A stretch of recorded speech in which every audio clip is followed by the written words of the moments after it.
अस्सलाम वालेकुम, आप देख रहे हैं एक्सपोज और मैं हूं शराज हसनाद। नाज़रीन, आज के प्रोग्राम में हम बात करेंगे लेडी हेल्थ वर्कर्स और पोलियो वर्कर्स की सिक्योरिटी की।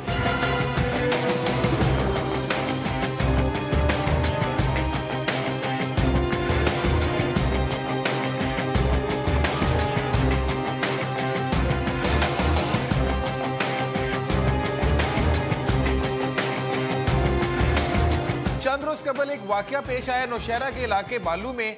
ये वो जगह थी जहां पे एक लेडी हेल्थ वर्कर ने ये इल्जाम आयद किया कि मुबैना तौर पे एक शिद्दत पसंद ने जो धोखाधड़ी से उसका किराएदार भी था और जो कि मुबैना तौर पे बन्नू जेल से फरार एक शिद्दत पसंद था, उसने उसे ये धमकी दी कि अगर उस लेडी हेल्थ वर्कर ने ये पोलियो की जो मुहिम जारी है उस इलाके में उसको खत्म ना किया और उस लेडी हेल्थ वर्कर ने अगर उस पोलियो मुहिम से रिजाइन ना किया तो उसको संगीन नताइज भुगतना पड़ सकती हैं। ये उस वक्त किया गया जिस वक्त नौशहरा में पोलियो मुहिम अरूज पे थी।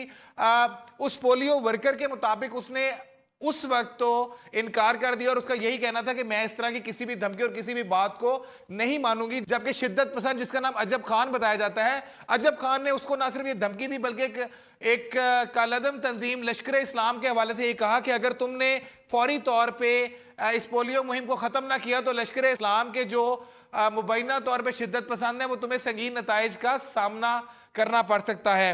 अभी ये बातचीत ये गुफ्तगू जारी थी कि कुछ ये इतलात भी सामने आई कि जो शिद्दत पसंद उनके घर में ठहरा हुआ था अजब खान और अपने आप को एफसी का एहलकार जाहिर करता था, वो असल में एफसी का एहलकार नहीं था और उसकी हकीकत भी खुल गई। मुतासरा लेडी हेल्थ वर्कर के मुताबिक कि इस वाकये के कुछ रोज बाद जब वो बाज ना आई तो उसके घर के दरवाजे में दस्तक हुई। पता चला कुछ पुलिस एहलकार हैं, जबरदस्ती दरवाजा खुलवाया गया तो 2 एहलकार पुलिस की वर्दियों में थे और 3 लोग जो थे वो सिविल लिबास में थे, जिनमें अजब खान भी था। जहां पे ना सिर्फ उन्होंने उसके घर में लूटमार शुरू की, उसको और उसके खामंद और 3 बच्चों को जदोकोब किया, बल्कि तकरीबन 40,000 रुपया मोबाइल फोन भी लूटे और उसके साथ अजब खान समेत एक और मुबैना शिद्दत पसंद ने मुबैना तौर के उसकी असमत रेजी भी की, उसकी आबरू रेजी भी की। और इस वाकये के बाद सितम जरीफी ये कि वो क्लेम करती है कि जब वो मुतलका थाना पहुंची और वहां पे दरखास्त दी तो पहले तो पुलिस मुकदमा दर्ज करने पे तैयार ही नहीं थी। 21 रोज पुलिस ने गुजार दिए और उसके बाद जब ये मुकदमा दर्ज किया गया तो उसमें सिर्फ डकैती और छेड़छाड़ की दफात लगाई गई, असमत रेजी की दफा नहीं लगाई गई, बल्कि जो सबूत थे जिनमें वो कपड़े पुलिस को दिए गए और बाकी सबूत थे वो पुलिस ने जाया कर दिए। ये एक संगीन इल्जामात सामने आ रहे हैं और मैं कुछ छोटे से फिगर्स आपके साथ शेयर करता चलूं कि खैबर पख्तूनख्वा में लेडी हेल्थ वर्कर्स जो पोलियो की मुहिम में शामिल होती हैं उन पर तशद्दुद, उनको हरासा करना कोई नई बात नहीं है और बहुत सिक्योरिटी गवर्नमेंट इस पे दे रही है, बहुत पैसा लगाया जा रहा है सिर्फ और सिर्फ इस चीज को मेक श्योर करने के लिए कि जो लोग ये नेशनल कॉज के तहत ये प्रोग्राम कर रहे हैं, अपनी जान को खतरे में ला के आगे बढ़ रहे हैं, उनकी सिक्योरिटी को यकीनी बनाया जा सके। एक मोहतात अंदाजे के मुताबिक आप स्क्रीन पे ये फिगर्स भी चलते हुए देख रहे हैं कि पिछले कुछ अरसे से लेकर अब तक यानी दिसंबर 2012 से अब तक अगर इन तकरीबन 3 से 4 सालों का मुआवजा किया जाए तो 78 से ज्यादा लेडी हेल्थ वर्कर्स अपनी जान से हाथ धो बैठे हैं। इसके साथ साथ मुतद्दिद जख्मी हैं, बहुत बड़ी तादाद है इनकी जो बगैर सिक्योरिटी के जाना नहीं चाहते, बहुत बड़ी तादाद है उन लेडी हेल्थ वर्कर्स की जिन्होंने इस्तीफा दे दिया, जो अब ये सर्विसेज करना नहीं चाहती। मजीद बढ़ता जा रहा है और 2014 में पोलियो के 328 केसेस मुल्क भर में रिपोर्ट हुए, जबकि 2015 में अब तक तकरीबन 38 केसेस जो है वो रिपोर्ट हो चुके हैं। असल वाकया क्या हुआ और किस तरह जो पोलियो की लेडी हेल्थ वर्कर थी उनके साथ क्या सलूक किया गया, हमारे साथ पेशावर स्टूडियो में लेडी हेल्थ वर्कर मौजूद है। हम इनका नाम नहीं लेंगे और हमने इनसे ये भी रिक्वेस्ट की थी कि वो अपनी शनाख्त भी छुपाएं। उनके हस्बैंड जवेद भी हमारे साथ मौजूद होंगे और हम उनसे बात करेंगे। तो बीबी, मैं बात का आगाज आपसे करता हूं, मुझे ये बताइएगा कि आप कब से लेडी हेल्थ वर्कर हैं, पोलियो की मुहिम में कब से हिस्सा डाल रही हैं और अजब खान ने जो धमकियां आपको दी उसकी बैकग्राउंड क्या थी? सर, ये अजब खान अफरीदी हमारे घर में किराएदार था नीचे वाले पोर्शन में। ठीक है। तो इसने मुझे इस तरह कहा था कि ये तुम्हारी तनख्वाह जो है ये हराम की, ये तुम्हें अमेरिका देता है ये तनख्वाह, ये पोलियो कतरे जो है ये मज़हब में जायज़ नहीं है। ठीक है। तो उसके कुछ दिन बाद जब मैंने उसकी काफ़ी तसल्ली की, जो मेरी मालूमात के मुताबिक जो मैं जानती थी उसको मैंने बताया। ठीक है। कि ये इसे बच्चे हमेशा के लिए माजूर होने से बचते, यानी अपनी मालूमात के मुताबिक जो मैं जानती थी उसको मैंने समझाया। अजब खान ने आपको धमकियां दी उसके बाद? सर, जब दोबारा मैं BHU तारुजब्बा गई तो उसने मुझे कहा कि मुझे क्या है, कोई लश्कर इस्लाम वाले 3-4 लोग आ जाएंगे और तुम्हारा वो हाल कर देंगे कि किसी को मुंह दिखाने लायक नहीं रहोगी ठीक है, और घर भी कोई किराए पे नहीं लेगा। ठीक है। बस मैंने उससे जवाब में कहा कि ये कोई बाड़ा तो नहीं है। यानी आपका कहने का मकसद था आप नौशहरा में रह रही हैं। जी, जी। नौशहरा हुकूमत खैबर पख्तूनख्वा के कंट्रोल में है। जी सर। पाकिस्तानी कवानीन यहाँ पे नाफिज हैं। ये कोई कबायली इलाका तो नहीं है जहाँ पे जिसका जो जी दिल चाहे सर, आके जी कर सर, ले। मैंने कहा ये कोई बाड़ा तो नहीं है। ठीक तो है, ठीक 2-3 दिन बाद ये अपनी बीवी बच्चों को लेकर बीमारी के बहाने के बच्चा बीमार है, मैं उधर जा रहा हूँ अपने माँ के घर। ठीक है, तो रात के 28 अगस्त की रात थी, 1:30 बजे का टाइम था, हम सो रहे थे एक ही कमरे में। ठीक है। तो हमारे दरवाज़ा तोड़कर अंदर आ गए, 5 लोग थे ये। और जो आप इल्जाम लगा रही हैं कि मुबैना तौर पे अजब खान वगैरह ने आपके साथ आबरू रेजी की, वो कितने लोग थे और वो किस तरह वो इल्जाम लगा रही हैं उन पे? सर ये इसलिए मैं जिस वक़्त वो उधर दूसरे कमरे में मेरे सर पे पिस्तौल रख के ले गए थे, ठीक है, तो मुझे कहने लगे उस वक़्त कि तुमने तो कहा था ना कि ये बाड़ा नहीं है। अच्छा, यानी जो जुमला अजब खान को आपने वैसे उससे जवाब ही, में दिया सर, था, वैसे ही। वही जुमला उन्होंने आपको जी दोहराया सर। कि ये बाड़ा नहीं है। इसका मतलब है कि यहाँ पे हमारे कवानीन है, जो हम चाहेंगे वो करेंगे। जी सर। वहां से आपने उनको बेसिकली पहचाना। जी जी जी जी सर, फिर मेरे दिल ने कहा कि ये जुमला तो उसने मुझे बोला था, और वो एक बात और कह रहा था कि तुमने पराए बच्चों की ज़िंदगी तबाह कर दी, ठीक है, आज तेरी बर्बादी का दिन है, तुमने तो कहा था ना कि ये बाड़ा नहीं है। तो इस बात की बुनियाद पे मैंने कहा कि ये बात अजब खान ने की थी और ये वही लोग हैं। अच्छा बीबी, मुझे ये बताइएगा कि सारा बहुत खौफनाक वाकया आपके साथ हुआ, हम हमदर्दी करते हैं। उसके बाद आप थाने चलेंगी, आपने दरखास्त दी, पुलिस ने मुकदमा आपका दर्ज नहीं किया, मुकदमा 21 दिन डिले कर दिया, वजूहात क्या हुई? और जो मुकदमा दर्ज किया गया, सर जब हमने उसमें सिर्फ थाने डकैती फ़ोन की की, दफात लगी। जब हमने हाँ, थाने फ़ोन की तो 3 बजे के टाइम मोबाइल भी आई, मौका देखा और फिर चले गए। मैंने उनकी काफ़ी मिन्नत समाजत की कि मुझे साथ ले चलो, मैं खुद इसी चो से बात करना चाहती हूँ, क्योंकि उस वक़्त मैंने पुलिस वालों से अपनी इज़्ज़त के बारे में कुछ नहीं कहा था कि उन्होंने मेरी इज़्ज़त ख़राब की है। मैं और मेरा मियाँ और मेरी एक बच्ची है जिसको मार मार के उन्होंने बहुत ज़ख्मी किया हुआ था ना, तो मैं उनको लेके हम 3 लोग चले गए उधर थाने। इसी चो साहब सो रहे थे उस वक़्त। तो जब उठे उन्होंने मेरी बेटी की हालत देखी और मेरी बातें सुनी। मैंने कपड़े उनके टेबल पे रखे कि ये वो वाले कपड़े, उसमें मेरा दुपट्टा था और शलवार थी। बीबी मुझे यहाँ पे एक ब्रेक लेनी है, मैं ब्रेक के बाद वापस आता हूँ। जवेद भी हमारे साथ मौजूद हैं, जो बीबी के हस्बैंड हैं। जवेद इस मुकदमे के मदई हैं, जवेद से बात करेंगे, मगर इस ब्रेक के बाद स्टे विद अस।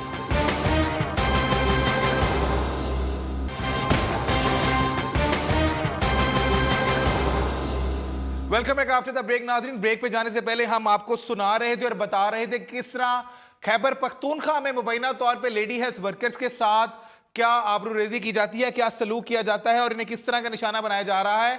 हम बीबी से बात कर रहे थे, जवेद जो इस मुकदमे के मदई हैं, हम उनसे बात करते हैं जो इनके हस्बैंड हैं। जवेद, मुझे बताइएगा कि जब कपड़े दे दिए, सबूत दे दिए, मुकदमे के लिए आपने दरखास्त दे दी, तो फिर मुकदमा 21 दिन डिले क्यों हुआ? और उस मुकदमे में भी इब्तदाई तौर पे जो रेप है उसकी दफा नहीं लगाई गई थी। सर जी, ये पहली दफा नहीं हुआ है, ठीक है, ऐसी 2-3 लेडी हेल्थ वर्कर है जिसके साथ ये काम हुआ है। और इतना बड़ा कदम हमने इसलिए उठाया है सर जी कि कल किसी दूसरी औरत के साथ या किसी बहन के साथ ऐसा ना हो। लेकिन ये पहली बार नहीं है, हमारे गांव में 2-3 LHW के साथ भी ऐसा हुआ है, 2 की मौतें हुई हैं जी। अच्छा जवेद, मुझे बताओ कि सारे सूरत हाल के बाद भी क्या अभी भी आपकी जो बीवी हैं वो बतौर पोलियो वर्कर, बतौर लेडी हेल्थ वर्कर अपना काम जारी रखेंगी या छोड़ देंगी? सर रखेंगी, क्योंकि अच्छा। ये तो बच्चों की जिंदगी का सवाल है सर। क्यों नहीं करेंगी, नौकरी करेगी, क्यों नहीं करेगी सर। ठीक है। अच्छा जवेद, मुझे ये भी बताओ कि पुलिस वाले क्या कहते थे कि 21 दिन बाद मुकदमा क्यों दर्ज कर रहे हैं, और जिन पुलिस एहलकारों का को आप शनाख्त कर सकते थे, आपने इसमें जिक्र किया था अपनी दरखास्त में, उनको क्यों नहीं वो उस मुकदमे में नामजद कर रहे थे? सर जी, शनाख्त तो जो हमारे घर में आए थे उनकी शनाख्त तो नहीं कर सकते, क्योंकि उन्होंने अपने चेहरे छुपाए हुए थे। लेकिन वर्दी वर्दी जो थी पुलिस वाले की थी। ठीक। उन्होंने अपने आप को छुपाने के लिए बस ये सब कुछ किया है। एफआईआर में चोरों ने जो कहा था कि हम एफआईए वाले हैं, नौशहरा से आए हैं, ये भी नहीं लिखा। जो रैप का काम था वो भी नहीं लिखा। तो इस वजह से हम सीएम हाउस भी गए और डीआईजी मर्दान के पास भी गए। बहुत सारे ऐसे सरकारी लोग थे जो बड़े बड़े, उनके पास गए। डीएसपी पर भी अदनान आजम के पास भी गए। लेकिन मुझे अब ये बताइएगा कि अभी तक जो कार्रवाई पुलिस ने की है, पुलिस ने आपके मुकदमे में दफा 376 भी लगा दी थी, एजेदगी से ऐड कर ली थी, तो क्या आप मुतमईन हैं अभी तक पुलिस की कारकर्दगी से कि नहीं?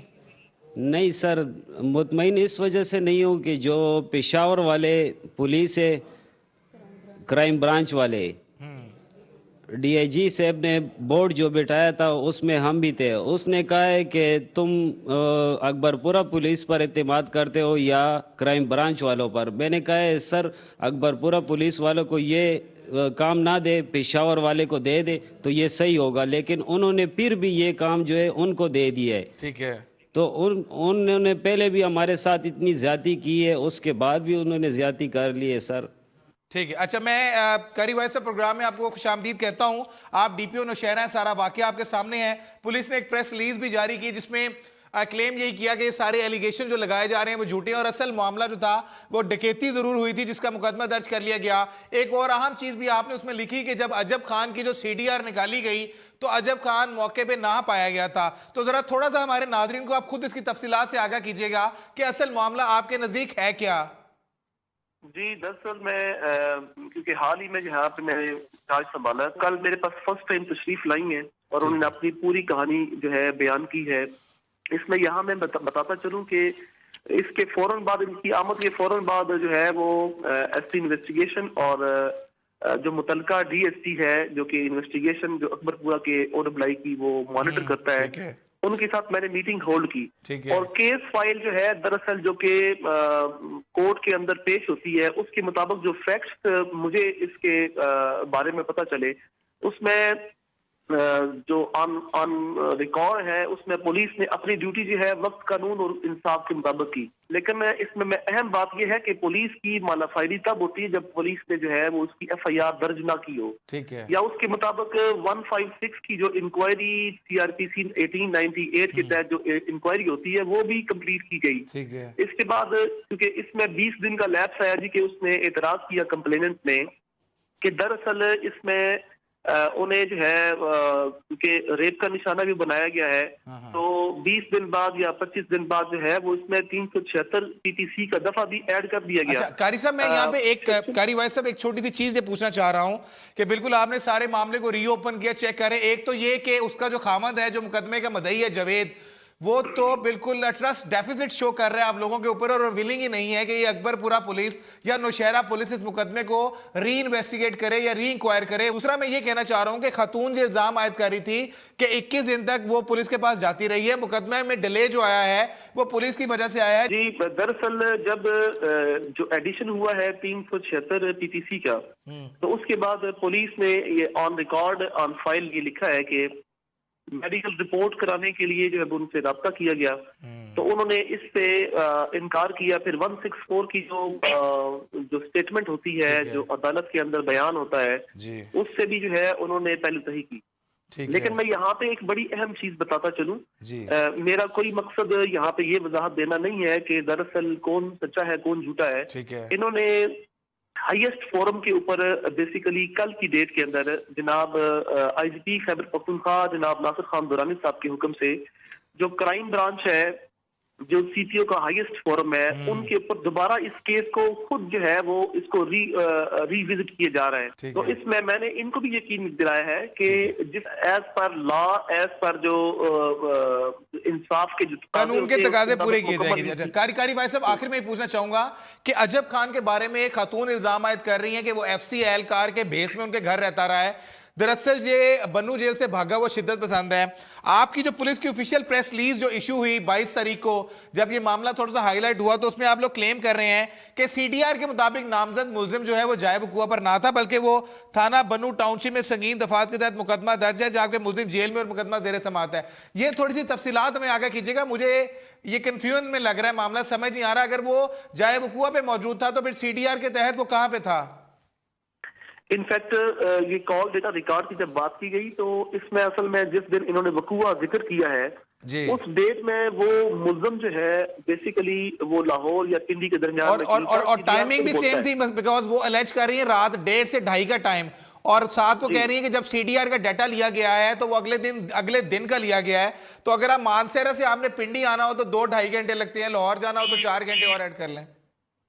इनफैक्ट मैं आपको ये बताता चलूं, जब सीडीआर आता है तो वो 45 डेज से 90 डेज का दी जाता है, एक दिन का नहीं मिलता जी ठीक है। और ये ऑन रिकॉर्ड है पुलिस फाइल के ऊपर। ठीक है। और इसमें ये मैं बताता चलूं कि वो फ्रंटिक कांस्टेबलरी का वो भेस में वो जवान रह रहा था, लेकिन वो दरअसल बनू जेल से जो है वो भागा हुआ एक कैदी था जो कि 9 CMSA के जुर्म में जो है बेसिकली लाइफ इम्प्रिजनमेंट उसको मिली हुई थी। ठीक है। मैं ये क्लियरिफाई कर दूं कि दरअसल जो मुजरम है वो बिकॉज ऑफ द इन्वेस्टिगेटर जो है वो विद इन नो टाइम जो गिरफ्तार तो कर लिया गया। अभी इनका मेन फोकस, जो कल मेरी फर्स्ट टाइम इनसे मुलाकात हुई है, ठीक है, तो उसमें इनका फोकस ये था कि तफ्तीश के अंदर उस मुल्ज़म को जो है वो एक तो मासूम किया जा रहा है और दूसरा जो है वो दरअसल जो मैं इल्जाम आयद कर रही हूँ उसको देखा नहीं जा रहा। ठीक है। मेरी बात ये काबिल जिक्र होनी चाहिए कि ये अदालत के अंदर जब कोई भी चीज पुट इन कोर्ट हो जाती है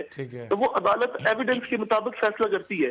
जब आप अदालत के अंदर सीडीआर पेश करेंगे तो सीडीआर जो है एक थ्रू प्रॉपर चैनल फोरम से मिलता है जी, ऐसे ही है। और वो जब अदालत में पेश होता है तो अदालत फैक्ट अधिकारी साहब सिर्फ ये क्या इस बात की तस्दीक हुई है कि अजब खान ने वाकई ही पोलियो मुहिम से रोकने की कोशिश की थी बीबी को?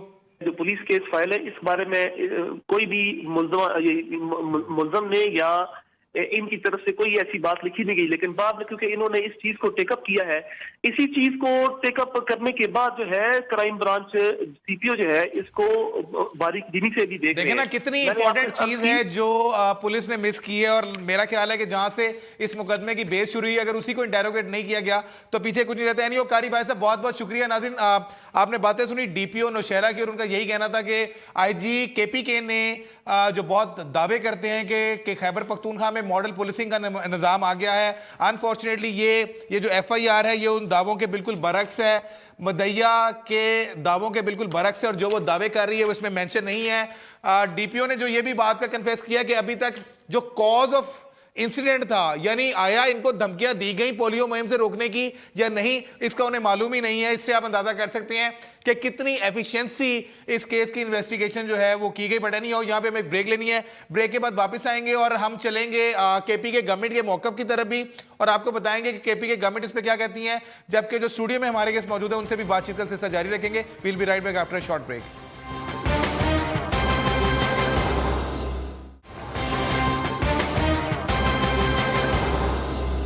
Welcome back after the break. नाज़रीन ब्रेक पे जाने से पहले डीपीओ नौशहरा अपनी क्लैरिफिकेशन दे रहे थे, मेरे लिए बहुत शॉकिंग है।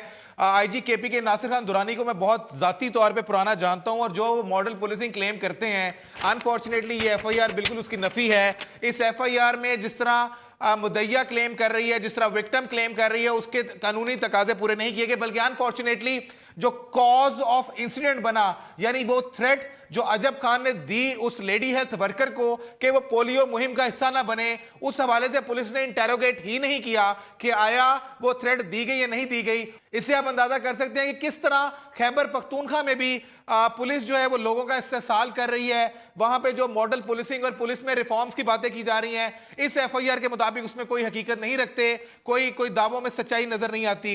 इन तमाम मामलों पे बात करने के लिए मेरे साथ पेशावर स्टूडियो में मौजूद है कमर नसीम, मेंबर है सिविल सोसाइटी केपीके के। मैं इनसे बात करता हूं। कमर, मुझे ये बताइएगा कि लेडी हेल्थ वर्कर्स का तो ये रोज का मामूल है कि वो ये कंप्लेंट्स करती नजर आती हैं कि उन्हें हरासा किया जा रहा है, उनको सिक्योरिटी नहीं मुहैया की जा रही, और अब जो इस बीबी ने ये बेड़ा उठाया है और इसने ये दावा किया है कि और भी लेडी हेल्थ वर्कर्स इस विक्टिमाइजेशन का निशाना बन चुकी हैं, सिर्फ इस वजह से कि उन्हें मना किया जा रहा है कि वो पोलियो मुहिम का हिस्सा ना बने। तो आप क्या समझते हैं बहैसियत मेंबर कि वाकईतन ये इन लोगों के साथ ये नाइंसाफी हो रही है और कोई इनका परसाने हाल नहीं है?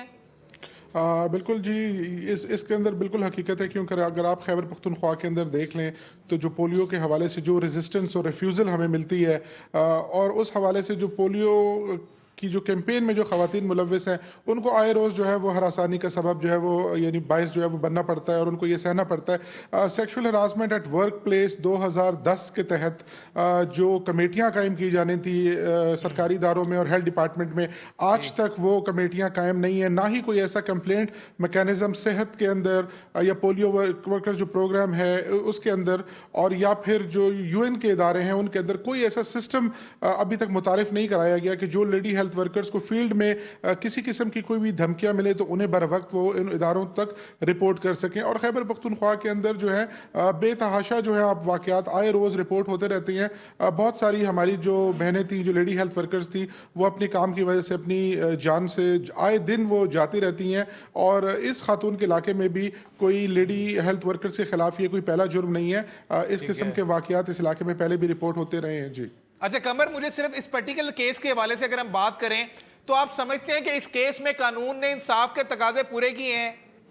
देखें जी, हमने तो इस केस का जहाँ तक मुताला किया है और जो डॉक्यूमेंट्स इन खातून के पास मौजूद हैं उससे तो बिल्कुल यही लगता है कि इंसाफ के तकाजे जो हैं वो पूरे नहीं किए गए हैं। DPO साहब ने आज के अखबार में भी उन्होंने एक बयान में कहा है कि ये खातून जो हैं वो मुख्तारा माई बनना चाहती हैं।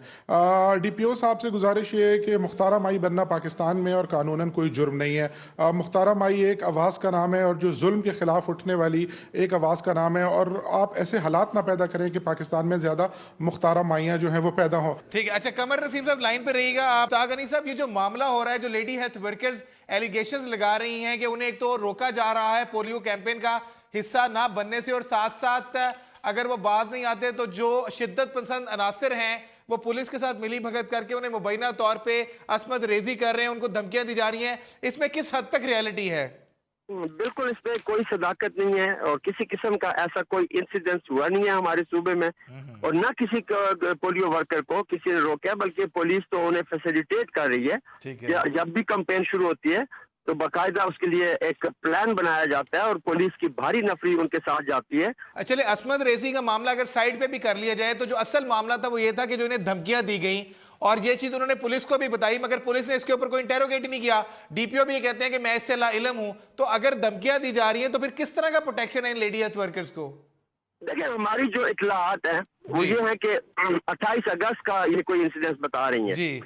और मुझे नहीं मालूम आपके पास कौन सी खातून है, लेकिन ये जो भी है उनका ये एक केस था, और FIR ये दर्ज करवाते हैं इस 28 अगस्त के बाद तो 20 दिन बाद जाके, और जो भी सबूत मांगे गए वो सबूत इन्होंने प्रोवाइड नहीं किए। तागनी साहब, मैं ये कहना चाह रहा हूँ कि आपको पता है जो मेन अक्यूज का नाम इसमें है वो बन्नू जेल से भागा हुआ एक कैदी है। मेरे इल्म में नहीं है कि मैंने अक्यूज कौन है, लेकिन जो मेरी मालूमात है कि जो इन्होंने किसी पे शक का इजहार किया था वो कोई टेनेंट है जो उसी उनका था, और वो इनके पास इनके घर में फेक नेम से रह रहा था और वो अपने आप को फ्रंटियर कांस्टेबल का एहलकार जाहिर करता था जी। एग्जैक्टली, वो मतलब फेक नाम से रह रहा था। उसके खिलाफ वही मैंने आपको बताया कि 420, 468, 471 के तहत उसके खिलाफ मुकदमा दर्ज है और he is behind the bar. तो इसमें मैं नहीं समझता कि कोई डिपार्टमेंट की पुलिस की कोई कोताही है, इनकी तरफ से जरूर कोताही है कि जब ये वाकया अगर 28 अगस्त को होता है तो उसी वक्त जाके ये क्यों नहीं FIR दर्ज करवाते, और फिर इस वाकये से जो शवाहिद हैं वो शवाहिद क्यों नहीं जमा करवाए? वो तो कहते हैं हमने शवाहिद भी दिए, दरखास्त भी दी, पुलिस ने कार्रवाई नहीं की। नहीं, हमारी इत्तलात ये है कि पुलिस ने शवाहिद मांगे थे और वो भी 20 दिन बाद। तो 20 दिन बाद तो जाहिर है क्या शवाहिद रहेंगे जब ये उस दिन पे गई नहीं है, FIR दर्ज ही नहीं करवाई इन्होंने। तो इसमें कसूर तो मुझे इनका नजर आता है। ठीक है, बहुत बहुत शुक्रिया मुश्ताक गनी साहब। कमर, आपने बातें सुनी मुश्ताक गनी साहब की, वो तो ना सिर्फ अपनी गवर्नमेंट को बल्कि पुलिस को भी डिफेंड कर रहे हैं। हालांकि उन्हें ये नहीं पता था कि जो मुल्जिम इसमें नामजद है अजब खान, जो इनका टेनेंट भी था, वो बन्नू जेल से भागा हुआ है, मगर वो तो इस बात पे इन्हिसार कर रहे हैं, इस बात पे ही सारा जोर दे रहे हैं कि सारी की सारी गलती जो है वो बीबी की है, और ये बीबी ने जो है ना सिर्फ दरखास्त लेट जमा कराई बल्कि सारे शवाहिद भी जाया किए, और ये झूठ बोल रही है, ऐसी कोई रियलिटी नहीं है।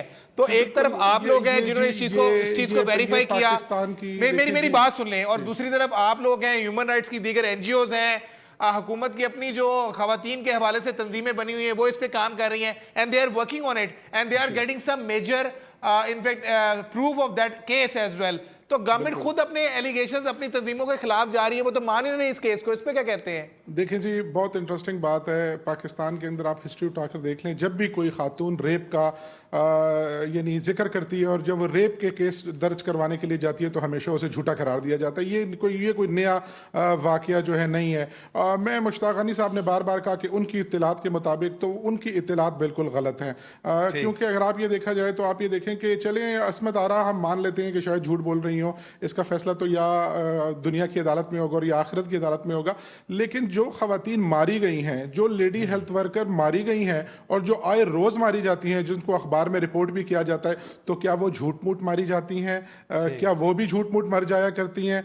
उनकी रिपोर्ट्स जो रजिस्टर्ड रिपोर्ट्स हैं, चाहे वो सवाबी की हैं, चाहे वो नौशहरा की हैं, चाहे वो मानसेरा की हैं, चाहे वो मर्दान की हैं, चाहे वो कोहाट की हैं, वो खवातीन जो मारी गई हैं पोलियो कैंपेन्स के दौरान, उनके बारे में पुलिस की कारकर्दगी के बारे में मुश्ताक गनी साहब जो है वो क्या कहेंगे कि कितने लोगों को सजा हुई है और कितने लोगों को पकड़ा गया? जी बिल्कुल, बहुत बहुत शुक्रिया कमर नसीम साहब, मुझे यहाँ पे ब्रेक लेनी है, बहुत शुक्रिया। और अब बीबी से दोबारा बात करेंगे कि वो अब इंसाफ के हवाले से किसकी तरफ देख रही हैं। हुकूमत तो साफ इनकार कर चुकी है, पुलिस भी उन्हें एक नया मुख्तारा माई का दर्जा देने को तैयार बैठी हुई है, जबकि ऑपोजिशन जो ANP है वो इस पे क्या कहती है, हम सारा कुछ आपको बताएंगे मगर इस वक्फे के बाद।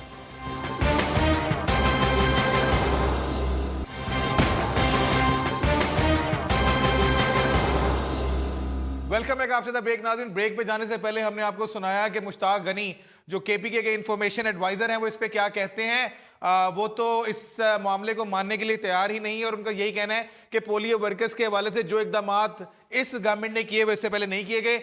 इसमें कितनी हकीकत है ये हम जानेंगे। साबिक वज़ीर इत्तलात KPK रहे हैं मियाँ इफ्तिखार हुसैन और ANP से इनका ताल्लुक है। बहुत शुक्रिया मियाँ इफ्तिखार साहब। सबसे पहले ये बताइएगा कि ये जो वाकया हुआ है जिसमें एक पोलियो वर्कर ये क्लेम कर रही है कि उसको पोलियो की मुहिम से रोका गया और इनकार पर उसको जो है वो अस्मत दरी का निशाना बनाया गया, उसको लूटा गया, गवर्नमेंट इस पे किसी सूरत मानने को तैयार नहीं है। आप समझते हैं कि पोलियो वर्कर्स के हवाले से जो खवातीन है उनकी मुश्किलात बढ़ रही हैं कि कम हो रही हैं?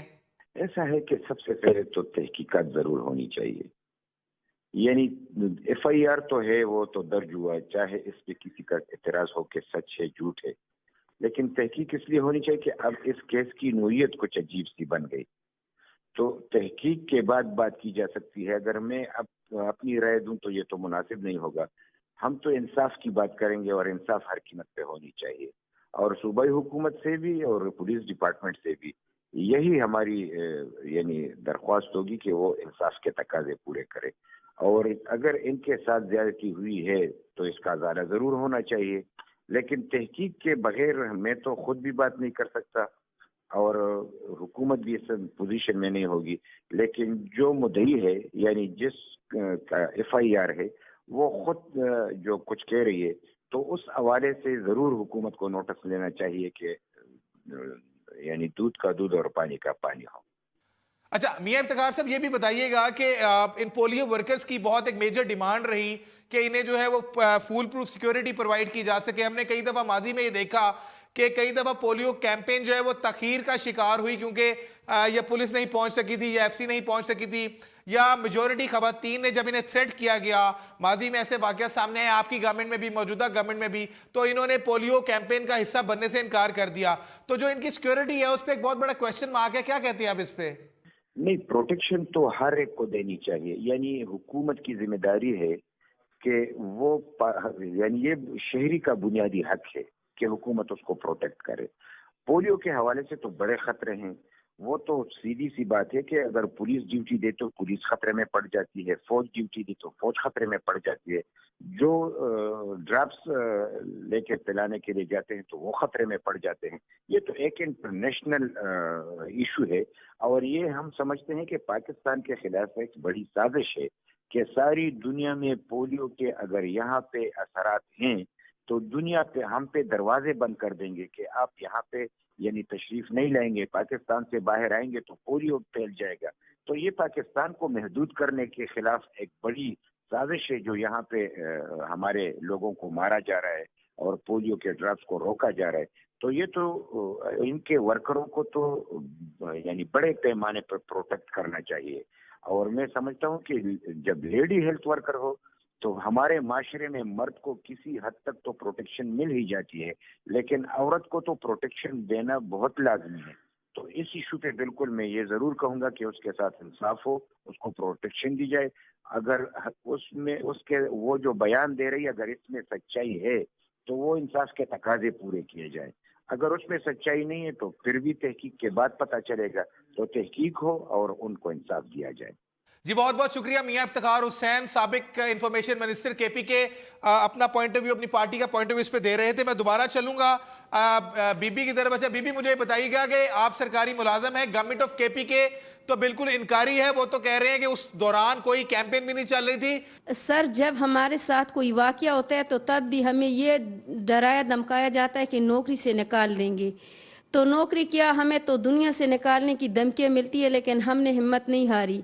अच्छा असमत बीबी, मैं सिर्फ ये पूछना चाह रहा हूं कि आप लोगों को क्यों डराया धमकाया जाता है कि जो वाकयात हो रहे हैं जिसमें आपको थ्रेट किया जाता है, आपको कैंपेन से रोका जाता है, तो गवर्नमेंट खुद क्यों इन वाकयात को छुपा रही है? सर, क्या आप गवर्नमेंट का इतना काम है ये, जो हमारे लिए अब नया मसला खड़ा कर दिया है कि रिफ्यूजल की लिस्ट दो। तो जब रिफ्यूजल की लिस्ट हम देते हो तो हम तो अपनी तरफ से किसी को जेल नहीं भिजवा सकते। 3-3 4-4 दिन हुकूमत के जो बड़े जेल में गुजारे, और लोग इधर हमारे सरों पे पिस्तौल रख के कहते कि ये तुमने हमारे नाम लिख के दिए। बहुत बहुत शुक्रिया बीबी। नाज़रीन, हकीकत खुल के सामने आ गई है। केपीके में किस तरह की तब्दीली आई है, केपीके में किस तरह की गवर्नमेंट है, जो रिफॉर्म्स का नारा बुलंद किया जा रहा है उसकी रियलिटी क्या है, कि वो सिर्फ इसलिए आगे आई हैं कि आइंदा मुस्तकबिल में किसी और लेडी हेल्थ वर्कर के साथ इस तरह का सलूक ना हो, और वो अपनी इस मुहिम को जारी रखेंगे। हम उनके जज्बे को सलाम पेश करते हैं। हमारा फेसबुक और ट्विटर आईडी आपके सामने, हमें अपने फेसबुक से आगे करते रहिए, देखते रहिए डॉन न्यूज।